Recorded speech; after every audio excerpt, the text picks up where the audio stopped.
Puji Tuhan, Shalom, selamat hari Minggu buat kita semuanya. Jemaat GKTI Raja Daud, selamat beribadah buat kita saudaraku, dimanapun saudara berada. Pada hari ini kita bersyukur kepada Tuhan kita dapat beribadah kembali. Mari kita siapkan hati kita, hidup kita, seluruh kehidupan kita saudaraku untuk memuji dan memuliakan Tuhan. Kita memuji Tuhan, kita angkat pujian bagi Tuhan, kita katakan layak dipuji, disembah.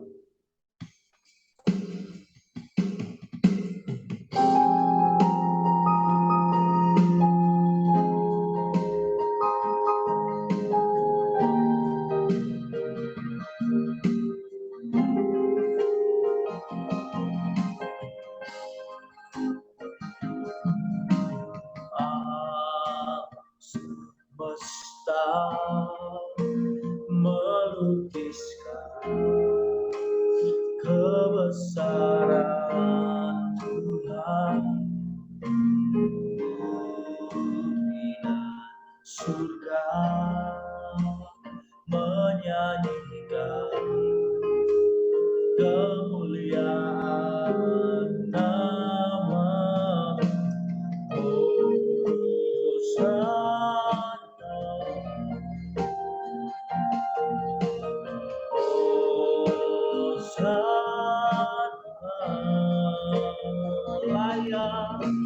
layak dipuji, disembah. Kaulah yang berkata tulus sekarang dan selamanya, Raja atas segala raja, namamu besar mulia.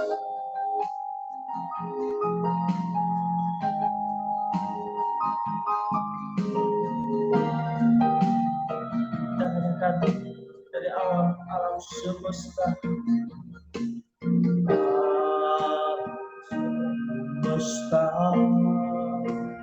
melukiskan kebesaran Tuhan, sudah menyanyikan kemuliaan nama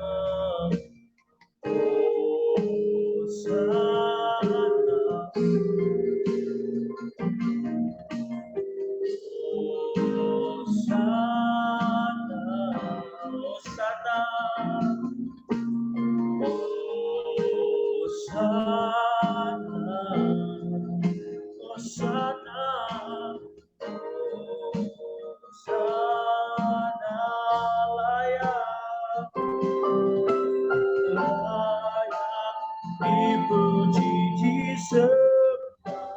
Kaulah yang berkata tulus sekarang dan selamanya, Raja atas segala raja, namamu besar terus layak dipuji, layak dipuji, disembah. Kaulah yang berkata tulus sekarang dan selamanya, Raja atas segala raja, namamu besar mulia, namamu besar termulia, namamu besar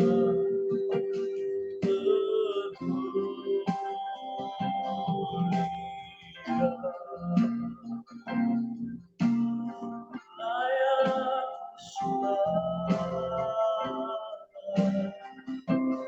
Kau Bapa yang Kau yang kami sembah, Yesus aja. Kau yang layak disembah, diinggikan anugerah.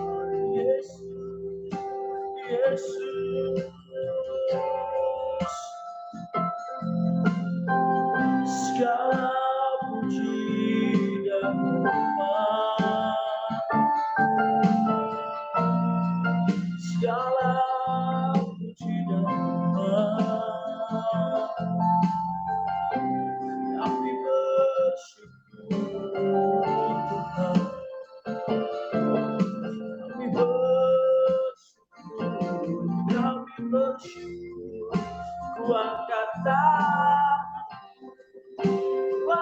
hatiku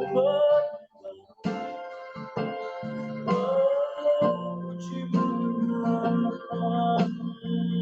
Yesus.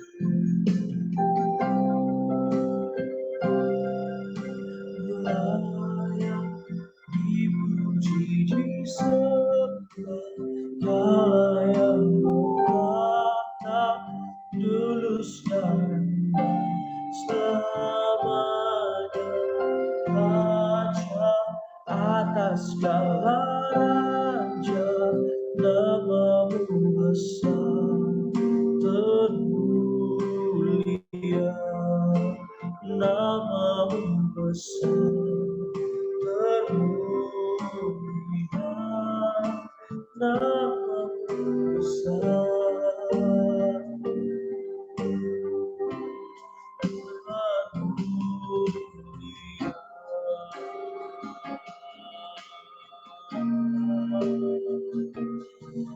Haleluya, haleluya.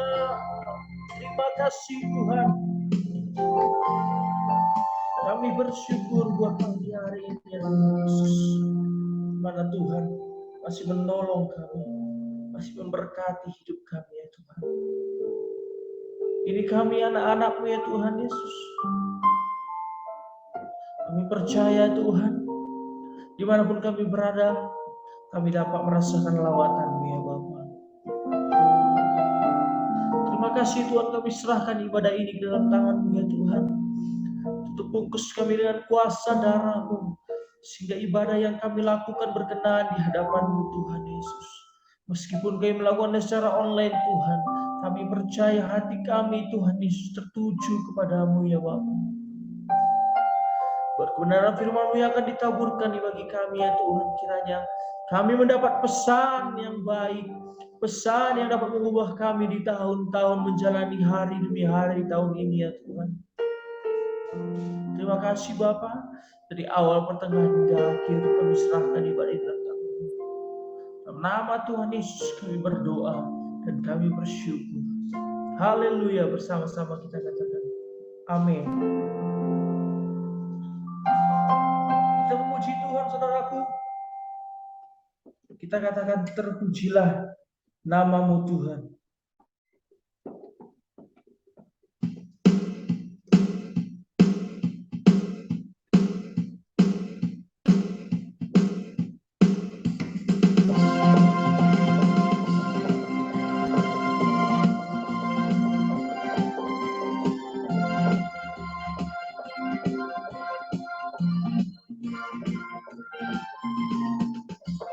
Pujilah nama-Mu Tuhan,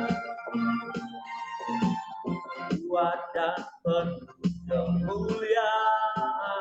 Suatu suara kami nyatakan, besar tetap selamanya. Terpujilah, terpujilah nama-Mu Tuhan, kuat dan penuh kemuliaan. Satu suara kami nyatakan, Kerajaan-Mu kekal selamanya.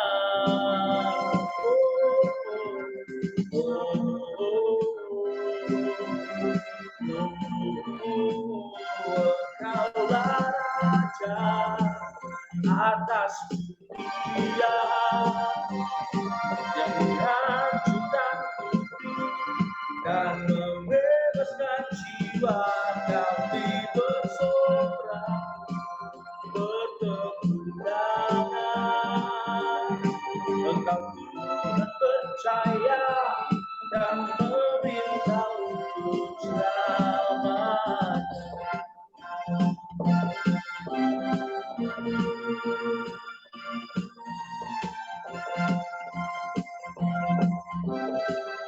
Sekali lagi dari awal, terpujilah, terpujilah nama-Mu Tuhan, ketujuan dan kemuliaan. Satu suara kami nyatakan, besar-Ku tetap selamanya. Terpujilah nama-Mu Tuhan. Ajar dan penuh keagungan. Satu hati kami nyatakan, kehendak-Mu tetap selamanya.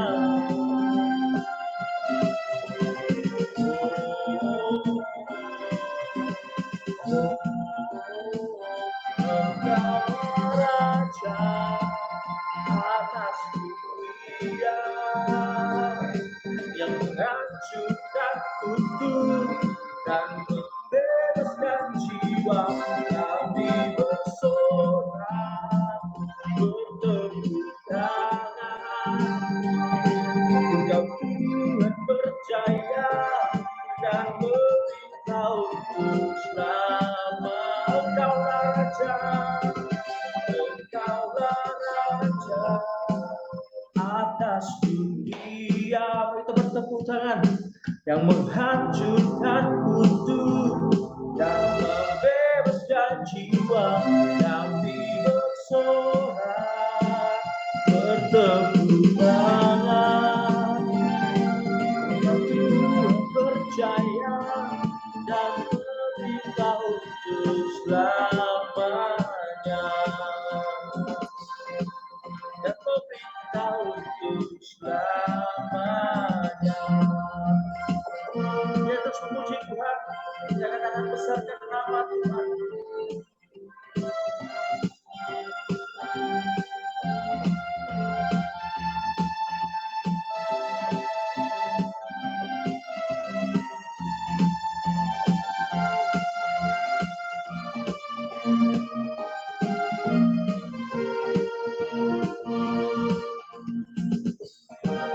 Nama Tuhan, pujilah kita, kemurahan yang besar, tiada terkira. Aku tak dapat balas betapa besar kasih-Nya. Oh, besarkanlah namanya. Sekali lagi, besarkan nama Tuhan.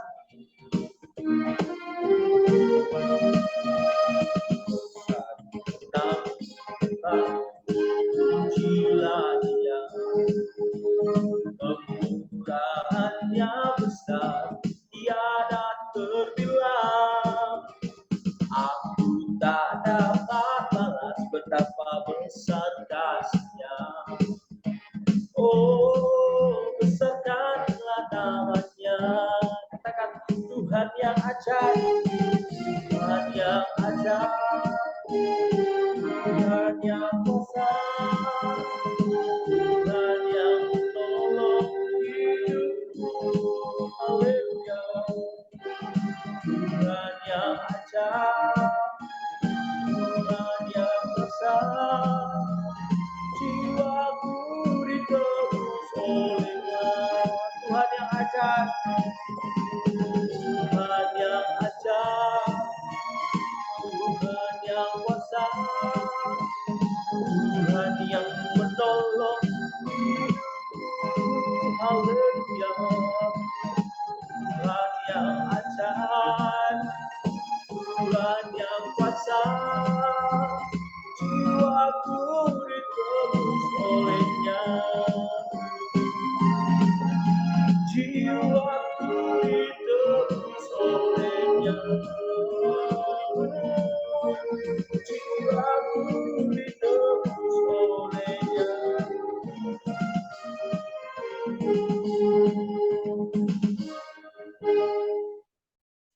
Tiba saatnya saudaraku, kita bersama-sama mengakui pengakuan iman rasuli kita.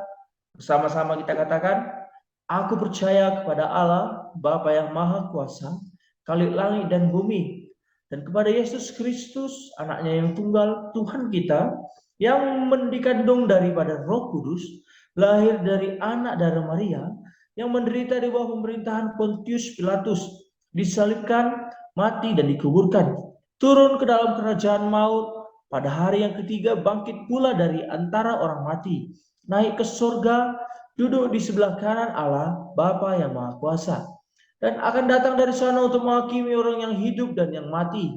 Aku percaya kepada Roh Kudus, gereja yang kudus dan am, persekutuan orang kudus, pengampunan dosa, kebangkitan daging, dan hidup yang kekal. Amin.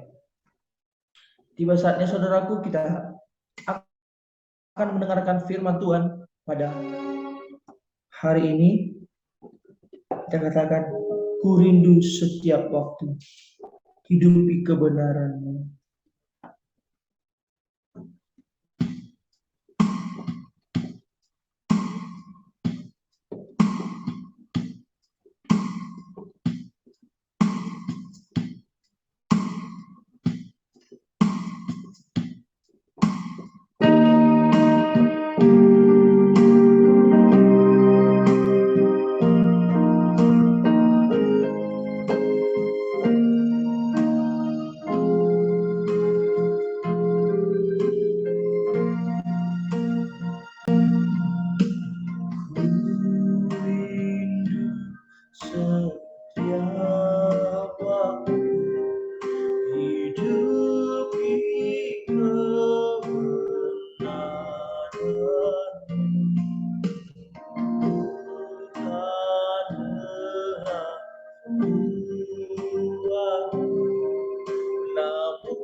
Sekali lagi, ku rindu setiap waktu. Setiap waktu hidupi kebenaran-Mu.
Sekali lagi dari awal, ku rindu setiap waktu.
Mari kita bersatu di dalam doa. Bapa di dalam surga, kami mengucap syukur pada hari ini kami bisa datang ke hadirat-Mu untuk beribadah, memuji dan memuliakan nama-Mu. Terima kasih buat nafas kehidupan, kesehatan, sehingga kami bisa datang bersuka cita memuliakan nama-Mu. Dan sebentar kami ingin duduk diam di bawah kaki-Mu, mendengarkan kebenaran firman, belajar kebenaran firman. Roh Kudus berotoritas penuhlah dalam penyampaian firman ini, agar apapun yang hamba sampaikan adalah suara daripadamu. Terima kasih Bapa, dimuliakan, ditinggikan nama-Mu melalui perantaraan anak-Mu Yesus Kristus dan Roh Kudus. Kami telah berdoa dan mengucap syukur. Amin. Shalom Bapak Ibu Saudara. Selamat hari Minggu untuk kita semua. Puji Tuhan, kita masih bisa beribadah dalam ibadah Minggu GKTI Raja Daud. Satu kabar yang ingin saya sampaikan sebagai gembala GKTI Raja Daud, bahwa Februari di awal minggu, yaitu tanggal 5 Februari, minggu pertama, kita akan ibadah offline sepenuhnya. Ya, karena memperingati 4 tahun GKTI Raja Daud yang berulang tahun tanggal 3 Februari. Kita akan merayakannya di ibadah pertama di minggu pertama Februari. Jadi kita Januari akan online terus, dan Februari kita akan mulai tatap muka. Mari datang, beribadah bersama, kita merayakan ulang tahun GKTI Raja Daud yang ke-4 tahun, dan kita bisa bersuka cita bersama sambil menikmati berkat Tuhan. Nah, hari ini kita akan melanjutkan kembali eksposisi Injil Markus kita, dan puji Tuhan, ini adalah perikop terakhir di pasal 10. Perikop terakhir di pasal 10. Mari lihat Alkitab kita. Markus pasal 10 ayat 46. Mari buka Alkitab kita Bapak Saudara dimanapun berada, untuk kita terus memahami firman ini dan mendalaminya. Markus pasal 10 ayat 46. Satu perikop ini ayat 46 sampai 52. Kalau memang tidak terkejar kita bahas hari ini, berarti akan ada 2 seri. Tetapi yang pasti pasal 10 akan selesai di bulan Januari, sehingga nanti setelah ulang tahun kita bisa masuk ke pasal 11 Injil Markus. Nah, kita sudah meninggalkan perikop sebelumnya, di mana Yesus memberikan pengajaran kepada murid tentang menjadi pelayan dan hamba. Bukan mencari posisi tertinggi, bukan mencari kekuatan untuk memerintah. Sebagaimana Yakobus dan Yohanes datang kepada Yesus meminta posisi, duduk di sebelah kiri dan kanan kerajaan Allah.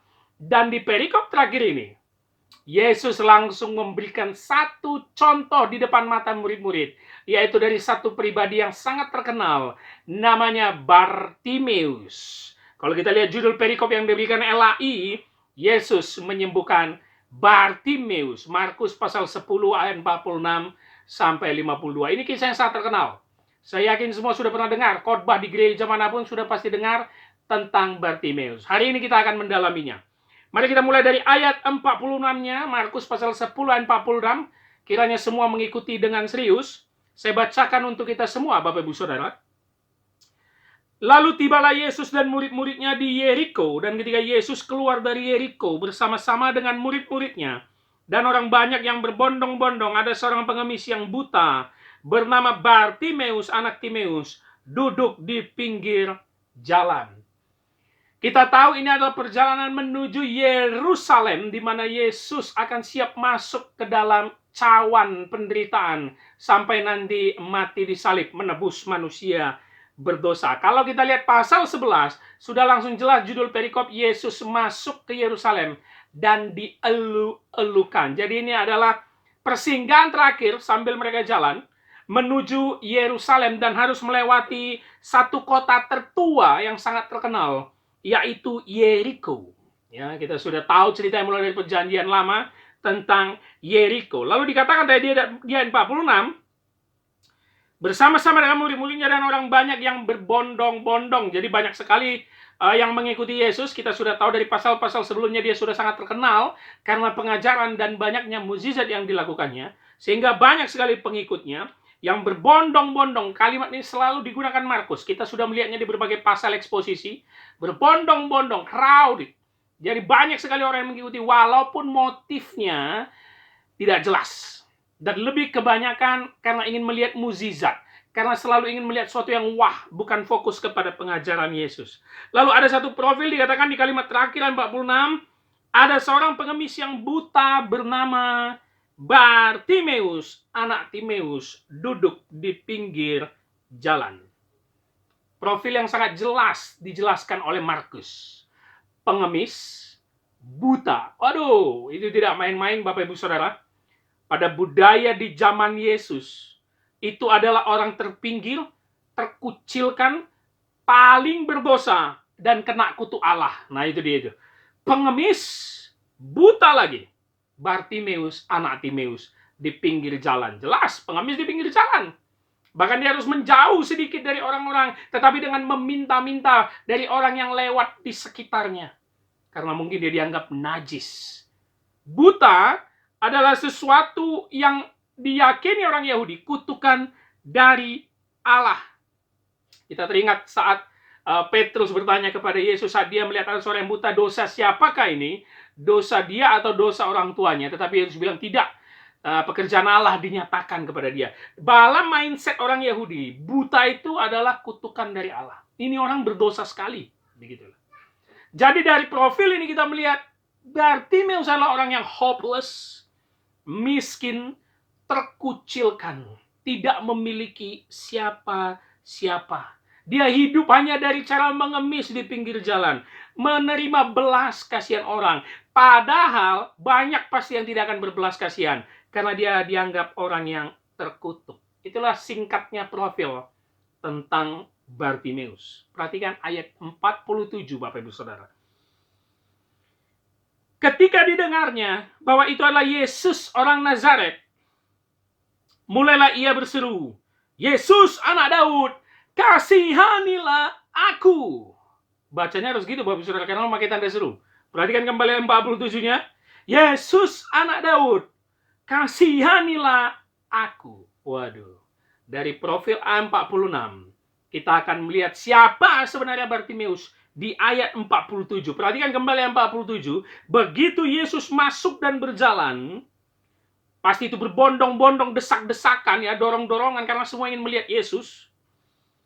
Didengarnya, waduh ini keren sekali Bapak Ibu Saudara. Dia boleh buta, tetapi pendengarannya sangat jelas. Didengarnya bahwa itu adalah Yesus orang Nazaret. Kenapa bisa didengarnya? Karena begitu Yesus masuk daerah Yeriko, mau menuju Yerusalem, dengan banyaknya orang, ya, dengan banyaknya orang yang mendekati dia, pasti ada suara-suara yang dari kejauhan berkata, Yesus, Yesus, itu Yesus. Yesus datang, Yesus lewat, Yesus orang Nazaret datang. Ayo kita ke sana. Ayo kita datangi dia. Ayo kita lihat dia mau apa di Yeriko. Mau kenapa dia lewat sini. Ayo, itu Yesus, itu Yesus. Makanya didengarnya Yesus orang Nazaret. Dan Bartimeus tidak mau ketinggalan. Keren Bapak Ibu Saudara. Boleh dia miskin, boleh dia merasa dikucilkan dan terkutuk, boleh dia hopeless, nggak punya harapan. Tetapi di hadapan Tuhan, dia terus datang menghadap Tuhan. Dia adalah orang yang semangat di hadapan Tuhan. Dia orang yang langsung mau mendekat kepada Yesus. Mulailah ia berseru. Memakai kata keruzo. Berseru. Berteriak sangat keras. Maka tadi saya bacanya juga harus keras, Bapak Saudara. Jangan bacanya kayak orang nggak makan gitu ya. Berseru, berteriak sangat keras. Keruzo bisa diartikan seperti teriakan orang kerasukan setan. Kalau coba nonton film horor tuh. Teriaknya gimana tuh kalau kerasukan setan? Atau perempuan yang mau melahirkan. Itulah yang dilakukan Bartimeus. Ia berseru, keruzo. Bayangkan perempuan yang mau melahirkan. Jangan bayangkan yang di zaman sekarang, Bapak Saudara ya. Ada operasi sesar gitu ya. Sambil dibius gitu, santai, nggak ada teriakan. Oh, yang dulu normal semua kan. Bagaimana susahnya orang tua kita atau orang zaman dulu melahirkan, teriak sampai urat-uratnya itu keluar. Makanya bertaruh nyawa kan.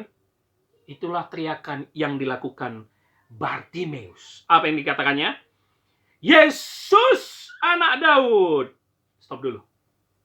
Teriakan saya masih belum lebih keras dari teriakan Bartimeus pada zaman itu. Saya yakin itu Bapak Saudara. Yesus anak Daud. Ini keren. Boleh orang anggap dia miskin. Boleh orang anggap dia nggak ada apa-apanya. Boleh orang anggap dia dikutuk. Bahkan mungkin orang anggap dia bodoh. Oh tidak loh. Dia tahu Yesus bukan hanya orang Nazaret. Tetapi Yesus adalah Mesias. Kenapa? Ada gelar anak Daud. Siapa yang menyebutkan Yesus anak Daud, pasti tahulah bahwa dia Mesias. Keren sekali Bapak Ibu Saudara. Dia tahu Yesus adalah Mesias. Mungkin dia tahu dari cerita orang-orang yang lalu lalang di kota Yeriko yang mendengar mujizat Yesus. Bisa saja bahwa orang cerita, oh ada Yesus loh, orang yang kita lihat dari Nazaret, orang yang dari Nazaret cerita lagi kemana-mana, oh memberitakan tentang mujizat dilakukan. Dan itulah mungkin di dalam pikiran banyak orang Yahudi, termasuk juga Bartimeus, orang-orang yang beriman, percaya bahwa Yesus adalah Mesias. Bartimeus yakin bahwa Yesus adalah juru selamat untuk dirinya, yang dimana Mesias di dalam perjanjian lama dinubuatkan bisa menyembuhkan penyakit. Ya. Jadi dia yakin sekali bahwa Yesus melewati Yeriko menuju Yerusalem. Ini adalah jalan Allah untuk dirinya. Bapak Saudara bisa melihat di kitab Yesaya bagaimana nubuatan Mesias, bahwa akan datang Mesias yang bisa menyembuhkan berbagai penyakit. Lalu kita lanjut teriakannya, Yesus anak Daud, kasihanilah aku. Have mercy on me. Ini keren. Kalau kita mengikuti konteks yang mulai dari Yakobus dan Yohanes, meminta posisi duduk di sebelah kiri kanan Allah. Duduk di sebelah kiri kanan Yesus kelak di kerajaan Allah. Langsung Yesus memberi contoh depan mata. Ini orang nggak seperti kalian. Keren sekali. Tidak seperti Yakobus dan Yohanes yang meminta posisi tertinggi, tetapi Bartimeus merendahkan diri dan meminta belas kasihan Yesus. Ini dia Bapak Saudara. Kasihanilah aku. Hanya kaulah harapanku. Engkau anak Daud Mesias. Hanya kaulah juru selamatku. Jamalah aku. Kasihanilah aku yang tidak ada apa-apanya ini. Aku orang hopeless, aku dijauhi orang, aku dikucilkan. Hanya kaulah yang bisa mengasihani aku. Itu yang dilakukan oleh Bartimeus. Berteriak, Bapak Saudara. Bapak Saudara, kalau sekarang engkau merasa lonely, engkau dikecewakan banyak orang, engkau dikecewakan sahabat, engkau bahkan dikecewakan keluarga, tenang. Berserulah kepada Yesus. Berserulah kepada dia karena dialah yang akan mendengarkan dan mengasihani engkau. Saya selalu suka apa yang dikatakan Daud. Sekalipun ayah ibuku meninggalkan aku, Tuhan menyambut aku. Hanya dia harapan kita, Bapak Saudara. Hanya dia yang mengenal kita, melebihi kita, mengenal pribadi kita sendiri. Hanya dia. Berteriaklah seperti Bartimeus. Di dalam doamu, di dalam keputusasaanmu, di dalam air matamu dan kesakitanmu sekarang, berteriaklah keruzo. Yesus, kasihanilah aku. Kita lihat ayat 48, ada respon dari sekitarnya, Bapak Saudara. Dan ini yang akan terjadi dalam kehidupan nyata kita juga. Perhatikan ayat 48-nya. Banyak orang menegurnya supaya ia diam. Waduh. Namun semakin keras ia berseru, anak Daud, kasihanilah aku. Aduh, saya suka sekali Bartimeus. Tolong baca perikop ini pelan-pelan. Walaupun ya ceritanya terkenal sekali ya. Saya yakin kita juga dari kecil udah mendengar tentang Bartimeus. Banyak orang menegurnya. Kira-kira siapa ya Bapak Saudara? Apakah orang Yeriko setempat yang mungkin sudah mengenal dia? Bertahun-tahun mengemis di pinggir jalan sehingga menganggap apaan sih ini orang teriak-teriak gitu ya. Ingat teriakannya sangat keras. Ya, kalau orang berteriak dekat kita itu mengganggu kan. Apaan sih ini orang? Atau jangan-jangan rombongan Yesus yang datang melewati Yeriko termasuk murid-murid. Nah ini nih. Termasuk murid-murid yang menyuruh dia diam. yang menganggap dia nggak penting, yang menganggap dia akan mengganggu perjalanan Yesus, diam. Dalam engkau mendekat kepada Tuhan, di dalam imanmu kepada Yesus, di dalam teriakan dan doamu meminta belas kasihan Tuhan, ada pihak yang terus ingin menjatuhkanmu, Bapak Ibu Saudara. Pahami itu. Nggak semua orang suka dengan iman yang ingin kau tunjukkan. Nggak suka. Ada tetap orang yang akan terus membuat engkau down sampai akhirnya kau nggak percaya waktu Tuhan. Yes, banyak. Akan banyak nyinyiran atau sindiran yang berkata, ngapain sih kau berdoa terus? Lihat hidupmu.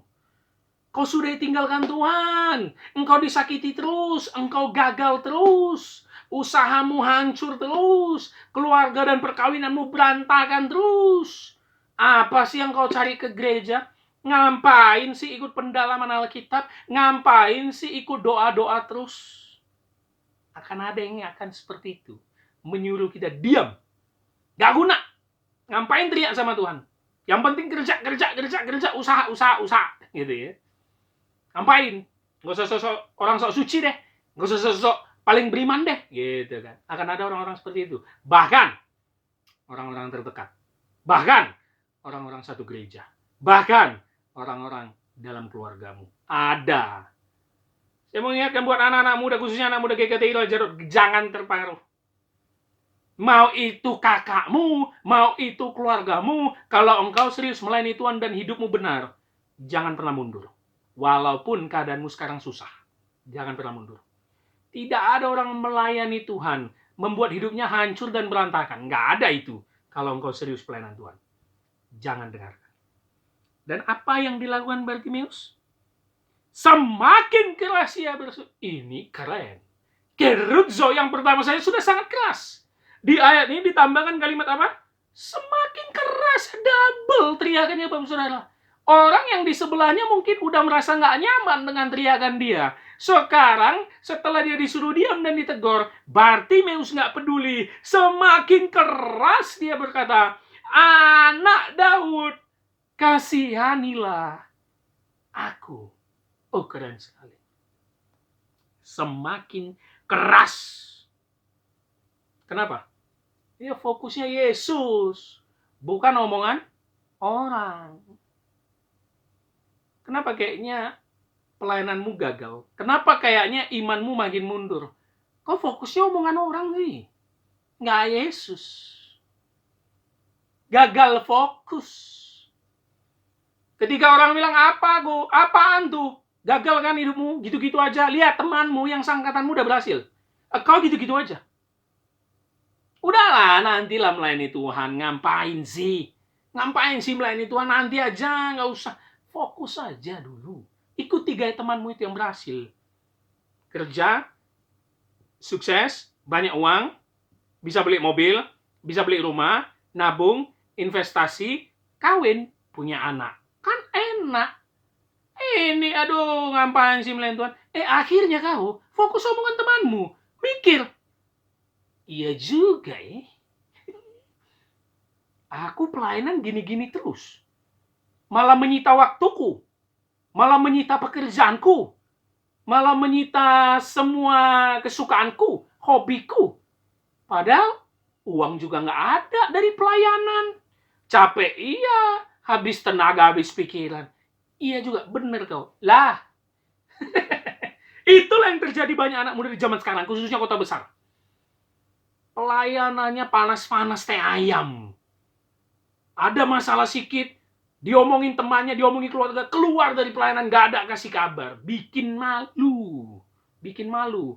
Kau lebih rendah, dengarkan kalimat saya nih, harus agak keras nih. Kau lebih rendah dari si pengemis buta Bartimeus. Dengar itu. Nah, saya ulangi, kau lebih rendah kalau engkau meninggalkan pelayanan hanya karena omongan orang. Kau lebih rendah dari si buta pengemis Bartimeus. Kok pikirnya? Lihat apa yang dilakukan Bartimeus. Hidup dia susah, dia miskin, dia buta loh. Emang kok gitu? Enggak kan? Kita masih sehat, puji Tuhan. Berseru lebih keras. Nggak main-main, Bapak Ibu Saudara. Berseru semakin keras. Dia fokus sama Yesus, bukan omongan orang. Biar yang terjadi waktu Tuhan, walaupun banyak rintangan omongan orang yang menyindir kita, kita yakin waktu Tuhan yang terbaik untuk kita, walaupun Tuhan belum menjawab. Kadang orang lain yang terus kasih jawaban sama kita, Tuhan belum jawab-jawab, biarin. Berteriak lebih keras. Kalau doamu belum didengar, berteriak lebih keras. Itu yang dilakukan oleh Bartimeus. Berteriak lebih keras, Bapak Ibu Saudara. Terus fokus kepada Tuhan. Jangan kecewa. Dia tidak akan pernah mengecewakan engkau. Jangan kecewa. Carilah dahulu kerajaan Allah dan kebenarannya. Masalah yang lain, nanti dia yang nambahkan. Udah fokus aja sama ayat itulah. Gayanya cari dulu kerajaan Allah. Tapi tambahkan dulu lah Tuhan. Biar ada uang kami. Kan gitu ya. Susah kita ini memang. Susah. Gak mau hidup susah untuk Yesus. Maunya hidup senang dulu baru pelayanan. Gitu. Kita akan stop di ayat 49. Berarti akan ada part 2 nanti. Kita akan menyelesaikan kisah yang menarik ini. Berarti kan ayat 49. Lalu Yesus berhenti dan berkata, sekarang Yesus yang memberi respon. Menarik nih. Kalau tadi orang banyak ya, yang bondong-bondong ya. Sekarang keluar nih Yesus. Yesus ini selalu perkataannya itu, wah keren sekali selalu. Perkataan, pengajaran, sikapnya itu tak terduga-duga gitu ya. Lalu Yesus berhenti dan berkata, panggillah dia. Oh keren. Pakai tanda seru juga Bapak Saudara. Bacanya nggak boleh panggillah dia. Enggak. Panggillah dia. Wah disuruh. Mereka memanggil orang buta itu dan berkata kepadanya, kuatkan hatimu, berdirilah. Ia memanggil engkau. Perhatikan langsung ada perubahan yang signifikan. Ketika Yesus yang memberikan respon, panggillah dia, itu nada tanda seru yang pasti berisi sedikit rasa kecewa dan marah kepada orang-orang yang menyuruh Bartimeus diam. Dan saya yakin juga ada murid Yesus di situ. Panggillah dia. Lalu dengan sedikit gaya munafiknya, ada kata mereka memanggil orang buta itu Bartimeus dan berkata kepadanya, kuatkan hatimu, berdirilah, ia memanggil engkau. Alah. Kalau sudah aja Tuhan jawab, orang itu mendekat sama kita. Benar nggak? Benar nggak, Bapak Saudara? Pernah ngalamin nggak? Kalau kita yang tekun iman kita dalam Tuhan, pelayanan, apapun badai menerpa, apapun yang sekarang menjadi penderitaan dalam hidup kita, banyak air mata kita tetap setia kepada Tuhan, walaupun diomongin orang, walaupun dianggap orang sok suci, tetapi ketika Tuhan jawab kita, hidup kita kembali lebih baik lagi. Yang nyuruh diam itu akan datang, sok baik ngomongnya, sok lebih halus. Tadi suruh diam, sekarang ngomongnya sok menyemangati. Kuatkan hatimu, berdirilah, ia memanggil engkau. Aneh. Coba perhatikan secara singkat ya. Seruan pertama, Yesus nggak jawab. Benar nggak? Apakah Yesus nggak dengar? Nggak mungkin. Keruzo itu teriakan yang sangat keras, Bapak Saudara. Nggak mungkin. Tetapi orang lain yang ngejawab. Tetapi ketika Bartimeus berteriak lebih keras, sangat keras, Yesus yang menjawab. Waktu Tuhan. Tenang, Bapak Saudara, waktu Tuhan. Tuhan pengen lihat bagaimana sikap dan keseriusanmu sama dia. Jangan ada masalah sedikit, berdoa sebentar, nggak dijawab doanya, hidup gitu-gitu aja, kau tinggalkan dia. Walah, jangan. Berteriak lebih keras. Ketika Tuhan mendengarkan doamu, teriakanmu, dan dijawabnya, hidupmu jadi naik dan menjadi lebih diberkati. Orang-orang lain pun akan melihat kemuliaan Tuhan. Bukan untuk meninggikan diri kita sendiri, tetapi kemuliaan Tuhan. Karena iman kita yang serius berteriak lebih keras. Panggillah dia, perintah dari Yesus. Dengan nada yang sedikit marah kepada orang banyak, mungkin itu murid-murid, untuk memanggil Bartimeus. Kuatkan hatimu, berdirilah, ia memanggil engkau. Kalau dalam teks asli Yunaninya, bergembiralah, bangunlah. Akhirnya mereka membantu Bartimeus. Ya, Bartimeus buta ya. Ingat ya, mungkin mereka yang memegang tangan dan menuntun Bartimeus. Mulut yang tadi berkata diam menganggap dia orang nggak penting, yang mengganggu perjalanan Yesus, teriakannya mengganggu kenyamanan orang sekitar. Sekarang Tuhan buat juga untuk membantu dia. Wah, keren. Bukan berarti orang yang mengatakan menyuruh kita diam kita benci, Bapak Saudara. Jangan. Justru mereka yang menjadi motivator dalam hidup kita untuk menunjukkan keseriusan iman kita kepada Tuhan. Sampai doa kita dijawab. Kalaupun nggak dijawab Tuhan, teriak lebih keras. Nggak dijawab, oh udah nggak apa-apa. Tuhan ingin melihat keseriusan imanmu. Panggillah dia. Perhatikan tokoh-tokoh Alkitab. Di tengah kesulitan hidup mereka dalam melayani Tuhan, mereka selalu berteriak memanggil Tuhan. Paulus. Berapa kali dia berteriak menyuruh cabut duri dalam daging? Yang mengganggu pelayanan dia? Dijawab? Enggak loh Bapak Saudara. Enggak dijawab. Makanya dia berkata apa? Dalam kelemahanku, kuasamu nyata. Enggak dijawab kok. Sampai 3 kali dia berseru, kata Alkitab, enggak dijawab sama Tuhan. Cukup kasih karuniaku. Justru dalam kelemahanmu lah kuasaku nyata. Ayub yang sangat menderita kisahnya. Panjang sekali penyesalannya, teriakannya.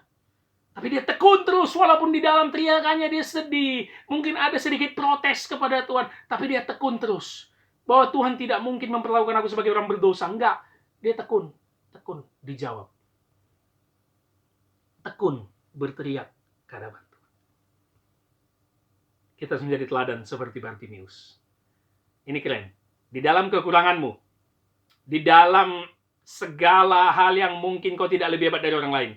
Seperti Bartimeus yang tidak punya apa-apa. Bahkan dia memiliki penyakit buta.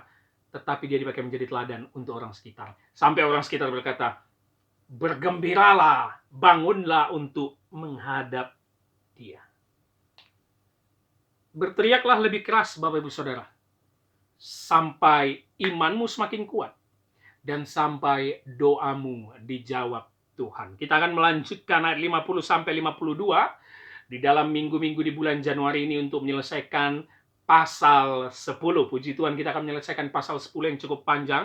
Dan inti kisah Bartimeus ini kita akan selesaikan nanti sampai 52. Tetapi yang pasti kita melihat, Yesus sedang ingin memberikan contoh nyata melalui satu sosok pribadi, Bartimeus, kepada murid-muridnya yang terus hanya haus kekuasaan. Yang hanya terus ingin memerintah. Tidak mau menjadi pelayan dan hamba. Yang ingin terus menjadikan Yesus sebagai Mesias politik. Raja yang mengalahkan Romawi yang menjajah mereka. Pokoknya otak mereka itu hanya soal itu. Tapi tidak mau melayani dan meminta belas kasihan seperti Bartimeus. Mari terus dukung terus pelayanan kita, terutama di dalam eksposisi Injil Markus, supaya kita mengenal firman Tuhan. Lebih dalam lagi pesan saya, jangan mundur dalam hal apapun kalau engkau sekarang melayani Tuhan. Segala bentuk kesibukan pekerjaan, segala bentuk penderitaan, masalah pekerjaan, jodoh, keluarga, apapun sekarang mungkin berat dalam hidupmu. Jangan mundur, berteriaklah lebih keras ke hadapannya. Amin. Mari kita berdoa. Bapa di dalam surga, kami mengucap syukur atas segala kebaikan-Mu. Hari ini kami bisa melanjutkan eksposisi Injil Markus. Terima kasih Bapa, biarlah Roh Kudus memateraikan firman dalam hati pikiran kami. Roh Kudus yang menegur kami, menasihati kami, dan membentuk kami lewat kebenaran firman ini. Agar kami semakin berserah kepadamu, berteriak lebih keras kepadamu, tidak fokus kepada omongan orang lain. Terima kasih Bapa, dimuliakan, ditinggikan namamu, melalui perantaraan Yesus Kristus. Kami berdoa dan mengucap syukur. Amin. Tiba saatnya kita akan beri persembahan kita Bapak Ibu Saudara dikasih oleh Tuhan. Kita akan pujian kita katakan tanpa syarat.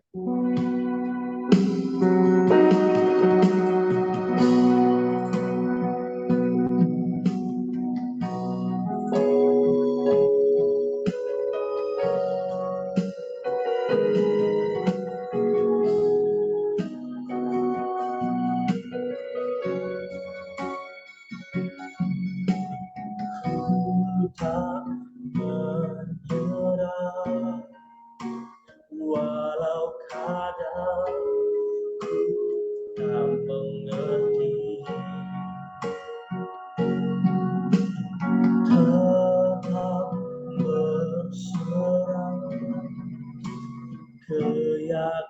nanti dalam hati.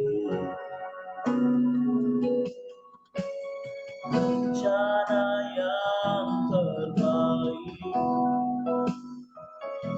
semuanya datang darimu. Karena tanganmu membuktikan, tetapkan hatiku untuk percaya tanpa syarat, takkan goyah, nyatakan iman setia, senangkan hatimu. Ku tetapkan hatiku untuk percaya tanpa syarat, takkan goyah, nyatakan imanku untuk setia,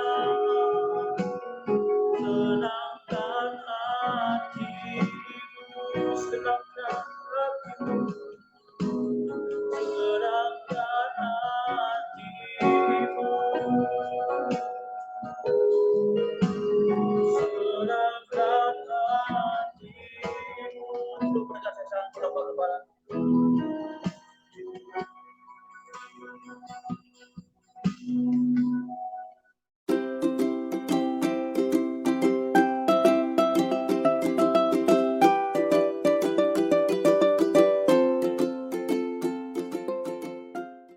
Mari kita akhiri ibadah kita bersatu di dalam doa. Bapa di dalam surga, kami mengucap syukur atas ibadah hari ini, di mana kami bisa terus bernyanyi, memuji, memuliakan nama-Mu, untuk terus menyembah Engkau di hari kudus-Mu ini. Biarlah nyanyian pujian kami menjadi dupa yang harum di hadapan-Mu, menjadi kesukaan-Mu, dan biarlah kami seluruh umat-Mu dimanapun berada, bisa serius beribadah dan mendengarkan kebenaran firman-Mu. Biarlah firman yang ditabur dimateraikan dalam hati dan pikiran kami, supaya kami bukan saja sebagai pendengar, tapi juga sebagai pelaku firman. Terima kasih Bapak, hamba-Mu berdoa buat tangan-tangan yang sudah membantu pelayanan GKTI Raja Daud, memberikan persembahan dan perpuluhan. Kiranya Bapak yang memberkati hidup mereka, memberkati keluarga mereka, memberkati pekerjaan dan usaha mereka. Apapun yang menjadi pergumulan anak-anak-Mu, kiranya Bapa yang mendengar teriakan mereka, dan Bapa juga lah yang menjawab sesuai dengan waktu-Mu. Hamba-Mu juga berdoa buat pelayanan gereja yang Kau percayakan GKTI Raja Daud. Terima kasih Bapa, pakailah kami, hamba-hamba-Mu, sebagai alat-Mu untuk terus memajukan pelayanan GKTI Raja Daud Jakarta, yang nanti di bulan Februari sudah genap berusia 4 tahun. Kirimkan jiwa-jiwa baru. Kirimkan orang-orang yang serius ingin melayani di GKTI Raja Daud, terlebih ingin belajar firman lebih dalam lagi, agar gereja ini menjadi teladan dan memuliakan nama-Mu selalu. Hamba-Mu berdoa buat segala teman, rekan, keluarga yang mungkin dalam keadaan sakit, sehingga tidak bisa beribadah, beraktivitas, dan bekerja. Tangan Bapa yang menjamah mereka, menyembuhkan mereka, agar bisa kembali bekerja, beraktivitas, dan beribadah seperti biasanya. Hamba-Mu juga berdoa buat bangsa kami, bangsa Indonesia. Kiranya menuju tahun-tahun politik ini, Bapa yang selalu memberkati bangsa ini mulai dari pemerintahan pusat sampai daerahnya. Biarlah mereka bekerja dengan baik, jujur, adil, dan bersinergi untuk memajukan rakyat Indonesia. Dan kepada kami anak-anak-Mu, umat Tuhan di tengah-tengah bangsa ini, biarlah kami menjadi teladan, menunjukkan bahwa kamilah garam dan terang dunia, yang bisa menciptakan keadilan sosial, memperhatikan orang-orang yang terpinggirkan, sehingga membawa banyak jiwa datang kepada Kristus. Terima kasih Bapak, kami siap menerima berkat daripada-Mu. Mari jemaat Tuhan dimanapun berada, sebelum kita menerima berkat Tuhan, kita sama-sama berdoa, doa yang diajarkan oleh Tuhan Yesus. Bapa kami yang di sorga, dikuduskanlah nama-Mu, datanglah kerajaan-Mu, jadilah kehendak-Mu di bumi seperti di sorga. Berikanlah kami pada hari ini makanan kami yang secukupnya, dan ampunilah kami akan kesalahan kami, seperti kami juga mengampuni orang yang bersalah kepada kami. Dan janganlah membawa kami ke dalam pencobaan, tetapi lepaskanlah kami daripada yang jahat, karena Engkaulah yang mempunyai kerajaan, dan kuasa, dan kemuliaan sampai selama-lamanya. Amin. Arahkanlah hatimu dan terimalah berkat Tuhan. Tuhan memberkati engkau dan melindungi engkau. Tuhan menyinari engkau dengan wajahnya dan memberi engkau kasih karunia. Tuhan menghadapkan wajahnya kepadamu dan memberi engkau damai sejahtera. Amin.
Amin. Puji Tuhan.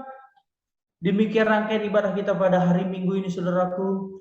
Dan kiranya Tuhan Yesus memberkati kita dimanapun kita berada. Selamat hari Minggu kita semuanya. Dan selamat kita berjumpa di minggu depan. Kiranya sukacita daripada Tuhan selalu ada buat kita. Haleluya. Shalom.